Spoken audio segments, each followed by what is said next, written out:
आप देख रहे हैं हिंदुस्तान चिल्ड्रंस, नई सोच सही दिशा। कृषि कानून के खिलाफ किसानों का आंदोलन जारी। दिल्ली कूच के अंदेशे के बीच बॉर्डर पर कड़ी सुरक्षा। बजट के दिन सोना 1050 रुपए हुआ सस्ता। चांदी की कीमत में आया उछाल। जल जीवन मिशन के लिए 2,87,000 करोड़ रुपए की प्रावधान। मौसम विभाग की चेतावनी, बर्फीली हवा बनेगी जीवन की आफत। नमस्कार, स्वागत है आप सबका हिंदुस्तान चिल्ड्रंस में। मैं हूं आपके साथ दीपशिखा और आज हम बात करने वाले हैं 26 तारीख को जो कुछ भी हुआ और 29 को जो कुछ भी हुआ है उसको लेकर के। आप सब जानते हैं कि 26 को किस तरीके से रिपब्लिक डे था, हमारे लिए प्राउड का दिन था वो, लेकिन किसान परेड के बहाने किस तरीके से वहां पर लाल किले पे चढ़ करके और उसके बाद तिरंगे का अपमान करके क्या इन लोगों ने दिखा दिया। आप सब जानते हैं कि किस तरीके से पुलिस के साथ हुआ उस दिन, मतलब कहा नहीं जा सकता है उसे। कई पुलिस वाले तो अब खड़े भी नहीं हो पाएंगे, ढंग से जिंदगी में चल नहीं पाएंगे। लेकिन पॉलिटिकल लीडर्स को देखिए, राकेश टिकैत के आंसू दिख रहे हैं, राकेश टिकैत रो रहे हैं, कह रहे हैं आत्महत्या हम कर लेंगे, वो दिख रहा है इनको।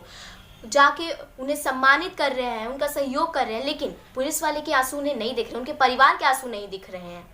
मतलब आप समझ सकते हैं कि पॉलिटिकल लीडर्स को आप। लेकिन 29 तारीख को फिर बम ब्लास्ट होता है आईईडी इजराइल एम्बेसडर के पास, तो ये भी एक बात को खड़ा करता है कि क्या ये टेररिस्ट अटैक था। लेकिन दिल्ली पुलिस का मानना है कि कुछ गवाहों के जरिए, दिल्ली पुलिस का मानना है, और क्योंकि उन्होंने सीसीटीवी फुटेज देखे हैं तो उससे उनका मानना है कि ये टेररिस्ट अटैक नहीं था। 26 तारीख को जिन लोगों ने जो कुछ भी किया है उसी का एक भाग था और शायद इससे आगे और भी कुछ बड़ा हो सकता है। भले ही ये छोटा धमाका था लेकिन बड़ी साजिश इसके आगे हो सकती है।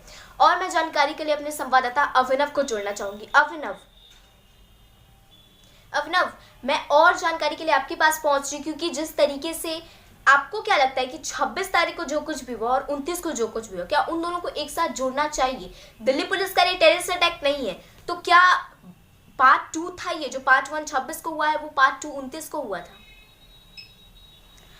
जी दीपशिखा, जो 26 तारीख तो हुआ हमारे गणतंत्र दिवस के दिन जी, मैं उस पर बहुत ही नाराजगी जताना चाहता हूँ कि ऐसा इतिहास में कभी नहीं हुआ है किसी भी देश में कि हमारा गणतंत्र दिवस है और उसी दिन ऐसी घटना देश के लिए बहुत शर्मनाक बात है।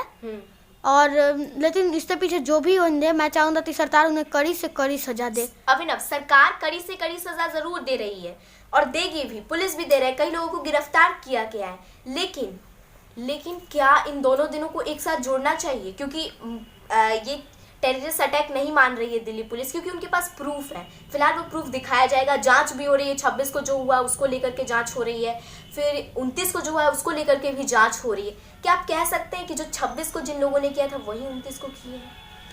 हाँ, थोड़ा सा तो मुझे भी लग रहा है कि इसे जोड़ करके देखना चाहिए, क्योंकि 26 तो भी झंडे का अपमान हुआ और फिर 29 तो यहाँ पे जो घटना घटी है, जी, बॉम्ब ब्लास्ट हुआ है। जी, हाँ, तो उसमें भी जोड़ते देखना चाहिए इसको। जी अभिनव, जोड़ करके इसको देखना चाहिए। बहुत बहुत शुक्रिया अभिनव, आपसे और भी जानकारियाँ लेते रहेंगे। लेकिन अभिनव का मानना है कि इसे जोड़ करके हम देख सकते हैं जो 26 को है और 29 को हुआ है। हालांकि अब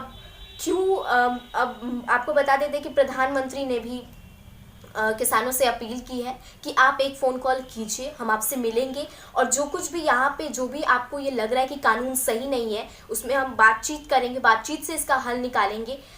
अब किसान नेता राकेश टिकैत इस पर हाँ भी बोल चुके, लेकिन कुछ शर्तों के साथ। शर्तें ये हैं कि किसानों को सर्वोच्च पद मिलना चाहिए, सर्वोच्च पद मिल रहा है, लेकिन सवाल ये उठता है कि क्या लोग गिरफ्तार हुए जो हम देखे थे 26 तारीख को, उन सबको सर्वोच्च पद मिलना चाहिए? आपका जवाब मुझे पता है कि नहीं ही होगा, क्योंकि जिस तरीके से वो लोग हरकत कर रहे थे, किसान उन्हें नहीं कहा जा सकता है देशद्रोही के अलावा, जो उन्होंने तिरंगों के साथ किया।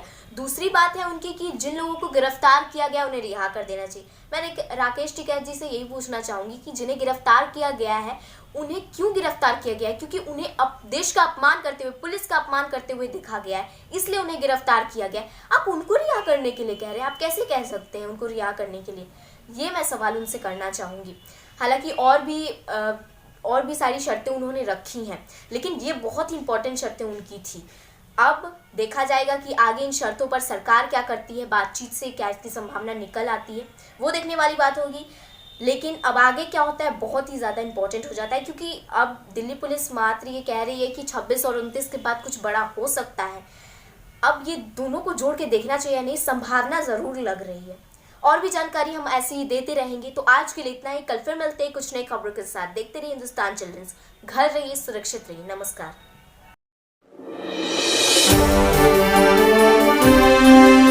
और ऐसी ही वीडियोस अगर आप देखना चाहते हैं तो अभी सब्सक्राइब करें हिंदुस्तान चिल्ड्रंस के यूट्यूब चैनल को। और अगर ये वीडियो अच्छा लगा हो तो इसे लाइक करें।